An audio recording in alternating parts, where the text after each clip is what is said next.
संबंध एक सहारा होता है जीवन का, और संबंधी वो होते हैं जिनसे आवश्यकता पड़ने पर सहायता मांगी जा सके, जिन पर विश्वास किया जा सके कि बुरे समय में वो हमारे काम आएंगे।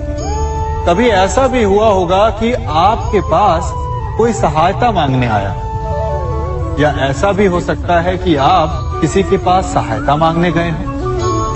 परंतु प्रश्न ये उठता है कि क्या केवल किसी के मंतव्य में उसकी सहायता इसीलिए कर देनी चाहिए क्योंकि वो आपका संबंधी है? अब आप कहेंगे कि ये कैसा प्रश्न हुआ? तनिक सोचिए, एक अस्त्र बनाने वाला जब अस्त्र बनाता है तो ये अस्त्र किसको देना है उसका अधिकार उसी के पास होता है। वो चाहे तो ये अस्त्र किसी को भी दे सकता है, वो एक सैनिक को भी दे सकता है या एक डाकू को भी, और यही अस्त्र दो भिन्न कार्य कर सकती है। यदि डाकू के हाथों में आ गई तो उसका भय दिखाकर वो लोगों को लूटेगा, निरपराधों का रक्त बहाएगा। सहायता करने वाले की भी अवस्था ऐसी ही होती है।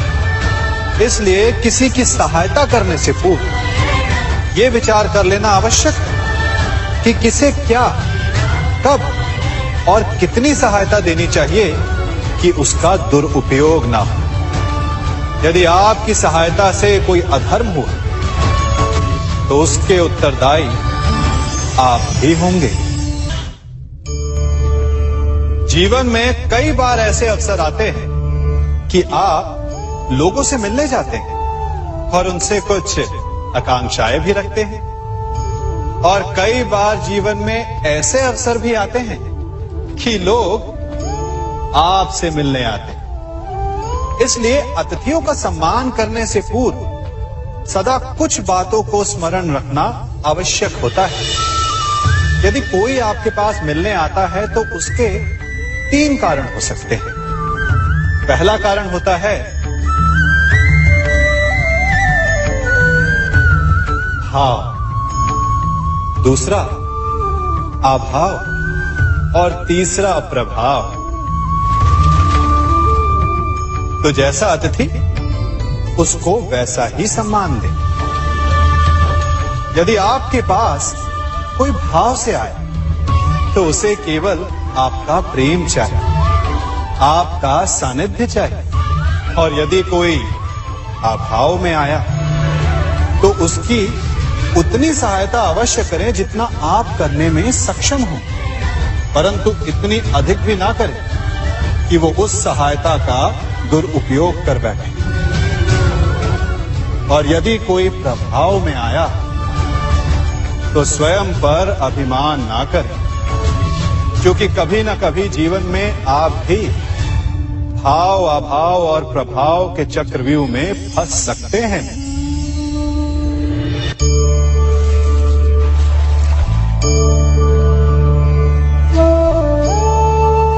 यदि जल को मुट्ठी में कसकर बांधें तो जल कैसे अपना मार्ग बनाकर निकल जाता है?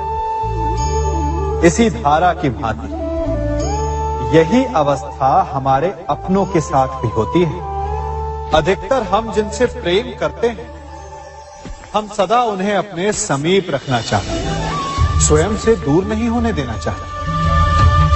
चिंता करते हैं, भय खाते हैं कि कहीं उनके साथ या उनसे कुछ बुरा घटित ना हो जाए, और ऐसे में हमारे अपने ही हमसे दूर हो जाते हैं, ठीक मुट्ठी में बंधे जल की भांति। इसलिए जिनसे आप प्रेम करते हैं उन्हें स्वतंत्र कर दीजिए, उनकी सोच को स्वतंत्र बनने दीजिए, उन्हें अपने मार्ग स्वयं ढूंढने दीजिए, क्योंकि आप सदा उनके साथ उन्हें मार्ग दिखाने के लिए नहीं रहने वाले।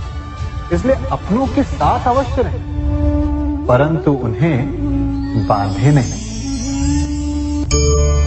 जन्म के पश्चात बालक जब पहली बार अपने नेत्र खोलता है तो उसका मन उत्सुकता से भरा होता है कि ये संसार क्या है, उसे क्या दिख रहा है।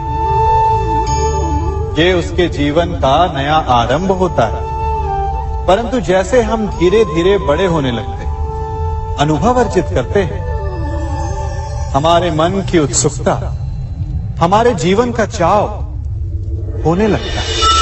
तनिक सोचिए, जब हम सुबह सोकर जगते हैं, अपनी आंखें खोलते हैं, तो उसे ही हम अपने जीवन का प्रारंभ समझ ले तो सुबह से लेकर संध्या तक के समय को ही अपने जीवन जीने का समय समझ ले तो कितनी स्फूर्ति आ जाएगी आप, कितने काम कर पाएंगे, कितने लक्ष्य अर्जित कर पाएंगे। पलों से मिलकर घड़ी बनती, घड़ी से मिलकर प्रहर, प्रहर से मिलकर दिन बनते हैं और दिनों से माह और वर्ष। यदि आप अपना हर पल, हर प्रहर विश्वास से, हर दिन उत्साह से जिए, तो आपका संपूर्ण जीवन सार्थक हो सकता है।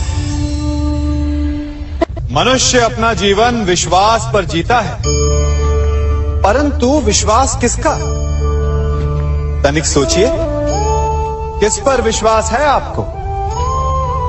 महापुरुषों की कही बातों पर, ग्रंथों में लिखे ज्ञान पर, माता पिता की सीख पर, या मित्रों के दिए गए निर्देशों पर, या फिर मेरी कही बातों पर?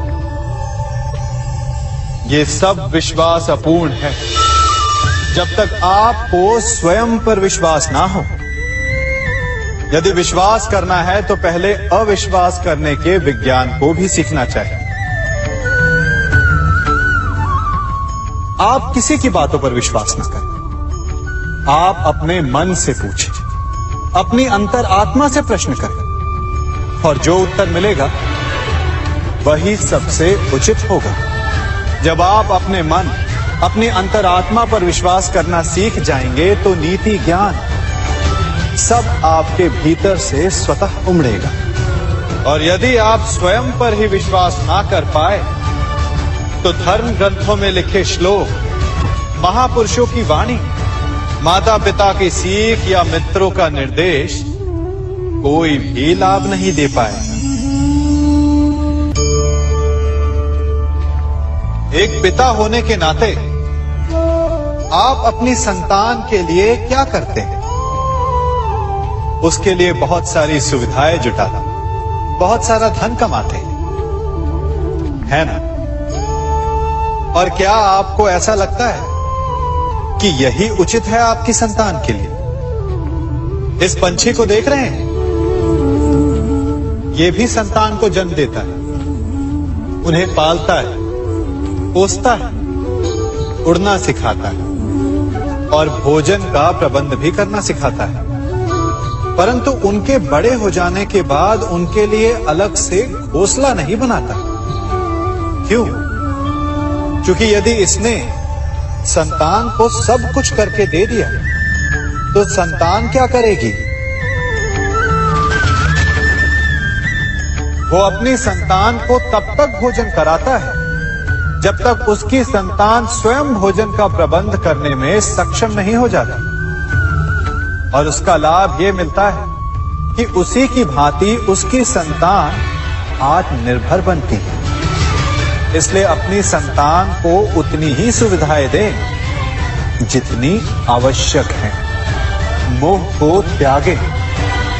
आपका उनसे मोह उन्हें कभी आत्मनिर्भर नहीं बनने देगा। अपनी संतान को कर्म करना सिखाइए। यदि आपकी संतान कर्म करना सीख गई तो वो धन स्वयं कमा लेगी, और यदि वो आलसी, अकर्मण्य बन बैठे तो आपके संचित धन का भी नाश कर देगी। और दानवों का वो दल संसार में अमृत प्राप्ति के लिए संसार में हलाहल फैला दी, या वो महादेव पूछेंगे कि ये कैसा प्रश्न, जिन्होंने इस हलाहल को सूक्ष्म करके अपने कंठ में समाहित कर लिया। परंतु इस प्रश्न के भी कई उत्तर हैं। कोई कहेगा निश्चित रूप से महादेव श्रेष्ठ, पुत्र का संबंध, तो कोई इसी प्रकार संसार में पुत्री का संबंध, छोटी छोटी बातों को बड़ा करने वाले श्रेष्ठ नहीं होते, क्योंकि छोटी छोटी नोकझोंकों को द्वंद्व में परिवर्तित करना बड़ा ही सरल। किंतु ये सारे श्रेष्ठ सदैव वो होता है या तो जन्म जो से बड़े जुड़े से बड़े युद्ध या को समाज में बना दिए समझौता जाते बनाकर या फिर समाप्त किसी करते। आकांक्षा के चलते बनते। तो सबसे बड़ा संबंध राधे। कौन सा होता है? उलझ गए ना? सबसे बड़ा संबंध होता है मित्रता का, क्योंकि मित्र हम स्वयं चुनते हैं, जिसमें ना कोई आकांक्षा होती है, ना ही कोई स्वार्थ छिपा होता है। यदि कुछ होता है तो केवल साथ का आनंद। अपने बीते दिनों को स्मरण कीजिए। जब आप घर से बाहर निकलते होंगे तो सबसे पहले किसका स्मरण होता था? मित्र का। परंतु जैसे जैसे मनुष्य बड़ा होता जाता है, सफल होता जाता है, मित्र छूटते जाते हैं और फिर वो अपनी आय, अपने जीवन के स्तर के अनुसार मित्रता करने लगता है। उसके मन में ये विचार आ जाता है कि मित्रता बराबरी वालों से ही होनी चाहिए।